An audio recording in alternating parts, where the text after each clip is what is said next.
¿Y si la primera obra pública de Jesús no fuera simplemente un milagro para salvar la celebración de una boda, sino el anuncio de un matrimonio sagrado cuya memoria, con el tiempo, quedó relegada a interpretaciones marginadas? La impactante verdad sobre el matrimonio de Jesús que la Iglesia ocultó.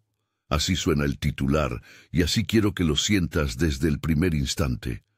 No como una acusación sin matices, sino como una hipótesis poderosa.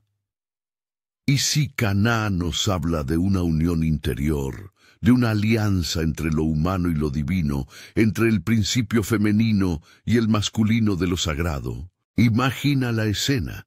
Una casa en Galilea llena de música, risas y el murmullo de conversaciones que suben como humo. Hay mesas repletas y manos que sirven. Hay novios rodeados de familia y amigos. En medio de la alegría se oyen murmullos angustiados. Se quedaron sin vino. María lo nota, se dirige a Jesús y con la naturalidad de quien conoce la hora íntima de otro dice: «No tienen vino». Jesús responde con una frase que pesa en la narración: «Mujer, mi hora no ha venido». Luego ordena a los sirvientes llenar de agua unas jarras de piedra. Esas aguas se convierten en vino. No es una descripción larga ni llena de florituras. Un gesto, una palabra, 6 jarros. Y el banquete continúa, ahora con vino nuevo, con una abundancia que cambia el ánimo de la fiesta. Si esto te resuena, escribe en comentarios. Lo entendí. Qué curioso. La escena es doméstica y a la vez cargada de símbolos. ¿Por qué 6 jarros? ¿Por qué María toma la iniciativa? ¿Qué significa ese mi hora? Si escuchamos solo con la cabeza, nos quedamos en el milagro práctico. Jesús convierte agua en vino y salva la fiesta. Si escuchamos con el corazón, empiezan a asomar otras voces. Una lectura mística sugiere que lo que se unió en Caná no fue solo vino con fiesta, sino una forma de unión más profunda. La transformación del estado ordinario, el agua, en conciencia plena, el vino. La incorporación de una presencia femenina activa en la obra de revelación. La invitación a una alianza interior entre polaridades que la tradición posterior a menudo tendió a disociar. Hablemos de símbolos con sencillez. El agua, en muchas culturas y en la simbología bíblica, representa lo común, lo purificador, la sustancia básica de la vida. Es la materia en estado bruto, lo que somos antes de ser transformados. El vino, por contraste, es símbolo de fiesta, de comunión, de embriaguez espiritual, la capacidad de ver el mundo con ojos nuevos. Decir que el agua se vuelve vino es, en clave mística, decir que la existencia ordinaria puede transmutarse en celebración consciente. Ahora, ¿por qué 6 jarros? Algunos intérpretes sugieren que los 6 indican completitud humana incompleta. La cifra 6, cercana a la perfección, pero no redentora en la simbología bíblica clásica, podría señalar que la obra de la transformación empieza en lo humano, pero necesita una culminación. Llenar las jarras hasta arriba y ver el excedente servido como vino excelente habla de una plenitud que brota desde lo cotidiano cuando una presencia transformadora actúa. Y aquí aparece la figura femenina en la narración, a veces reducida a la madre que pide ayuda. Pero si permitimos que la escena respire, la presencia de María se vuelve estratégica y simbólica. Ella advierte la necesidad, interpela a Jesús y mueve a la acción. Hoy, al mirar con lentes místicos e históricos, algunos sugieren que esa dinámica refleja una presencia femenina más amplia, una sabiduría activa, una Sofía que colabora en la obra de revelación. Aquí conviene detenerse un instante y poner etiquetas claras. Cuando menciono Sofía o la lectura que asocia a María con una figura femenina operativa, me refiero a interpretaciones y tradiciones místicas, no a datos historiográficos probados. Hay textos tempranos, algunos no canónicos, que sostienen lecturas donde lo femenino desempeña un rol central en la transmisión de la sabiduría. Uno de esos textos es el Evangelio de Felipe.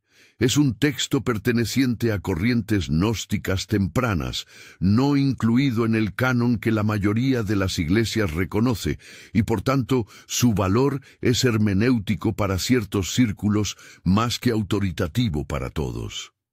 En el Evangelio de Felipe aparece una imagen recurrente, el beso como marca de transmisión espiritual entre el maestro y la compañera.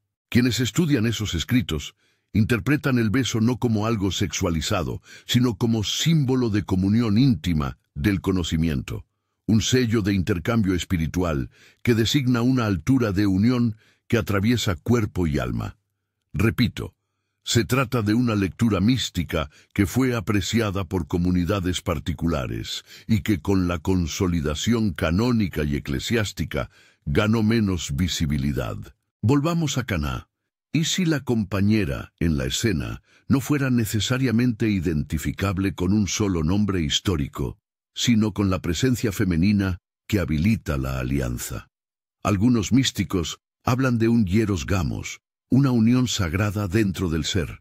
Hieros gamos, aclarémoslo con palabras sencillas, significa matrimonio sagrado. No un contrato legal ni una descripción de una vida íntima en términos modernos, sino una metáfora para un proceso de integración. Es la fusión simbólica del principio masculino y femenino dentro del individuo y dentro de la comunidad. Razón y sensibilidad, acción y receptividad, palabra y silencio. Si Caná apunta hacia un hieros gamos, lo que se celebra allí es la reconciliación de opuestos que permite la aparición de algo nuevo, no meramente un vino más abundante, sino una forma renovada de ser humano en comunión. ¿Por qué esta lectura ha sido menos evidente a lo largo de la historia institucional? Es importante matizar. Decir que ciertas interpretaciones fueron marginadas no es sostener una conspiración planificada y maligna. Es reconocer que, cuando se consolida un canon y una práctica litúrgica que privilegia ciertas lecturas, otras tradiciones místicas y simbólicas quedan en los márgenes. Con el paso del tiempo, la centralidad de narrativas que enfatizan doctrina, estructura y autoridad tiende a deslizar fuera del centro aquellas lecturas que privilegian lo experiencial, lo femenino, lo simbólico. Así, la idea de una compañera o de una sabiduría activa fue gradualmente menos visible en la corriente dominante, si bien siguió viva en comunidades, en textos no canónicos y en tradiciones místicas que conservaron otros matices. Aquí es donde la frase «mi hora no ha venido» adquiere una densidad nueva. Leída literalmente, es un comentario temporal sobre el momento de la misión pública de Jesús. Leída simbólicamente, puede señalar que la plenitud reveladora atraviesa ritmos interiores y temporales. Hay un tiempo para la manifestación pública y hay un tiempo para la íntima comunión. Al decir «mi hora no ha venido», Jesús podría estar señalando que la hora suprema, la que reconfigura jerarquías y definiciones, todavía estaba por venir en su pleno sentido escatológico. O, en otra clave, podría indicar una reserva. La transformación radical nunca es algo que se impone con violencia, sino que madura cuando la alianza interior está preparada. Todo esto tiene consecuencias prácticas. Si aceptamos la lectura mística, insisto, como lectura, no como dato probado, entonces la impactante verdad no es tanto una revelación sensacional sobre la vida privada de un personaje histórico, sino una invitación. La enseñanza central sería la llamada a convertir nuestra agua en vino. ¿Cómo se hace eso en el día a día? No con fórmulas, sino con prácticas que integran cuerpo y alma, pensamiento y sentimiento. Algunas orientaciones concretas, sencillas y respetuosas. Cultivar la atención, dedicar momentos de silencio donde no intentemos resolver nada. Solo distinguir entre lo que es reacción automática y lo que es respuesta madura. Honrar la sensibilidad. Aprender a escuchar el músculo emocional como fuente de información, no como debilidad. La sensibilidad bien entendida nos abre a intuiciones valiosas. Dialogar las polaridades internas, en lugar de suprimir lo que parece femenino o masculino dentro de nosotros, dialogarlas, permitir que la creatividad y la estructura, la intuición y el discernimiento se nombren y acuerden. Celebrar lo cotidiano. Transformar actos simples en rituales conscientes, compartir la mesa, agradecer por el alimento, trabajar con presencia, para que la materia de la vida cotidiana se convierta en vehículo de plenitud. Leer con amplitud, acercarse a textos variados, incluidos los no canónicos, con actitud crítica y curiosa, para recuperar vocabularios espirituales que nos ayuden a pensar lo sagrado en lo personal. La supresión o marginación de ciertas memorias sobre lo femenino en la espiritualidad explica, en cierta medida, por qué nuestras iglesias y comunidades muchas veces reproducen la división entre espíritu y materia, entre autoridad y experiencia. Pero reconocer ese desbalance no es renegar de la tradición, es invitar a una maduración. Recuperar una visión donde la sabiduría femenina tenga voz no implica desplazar la fe, sino enriquecerla. No se trata de sustituir una ortodoxia por otra, sino de abrir el espacio para que lo simbólico, lo relacional y lo místico contribuyan a la salud espiritual colectiva. Llegamos al clímax de esta lectura. Si Caná anuncia un matrimonio sagrado, entonces la escena nos pone delante la posibilidad de reimaginar cómo vivimos nuestras alianzas internas y comunitarias.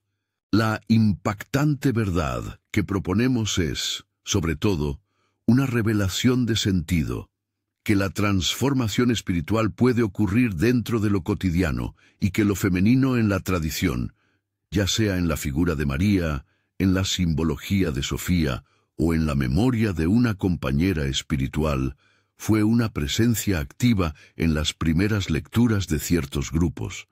Que esa memoria se haya vuelto más discreta en corrientes institucionales no anula su valor para quien desea hoy integrar sabiduría y práctica. Antes de cerrar, unas palabras de cautela y de esperanza. No afirmo aquí que Jesús estuviera casado en sentido legal o sexual. Esa es una conclusión que la evidencia histórica no sostiene de forma concluyente y que, además, no es el núcleo relevante de la propuesta espiritual. Tampoco prometo resultados milagrosos si alguien practica esto.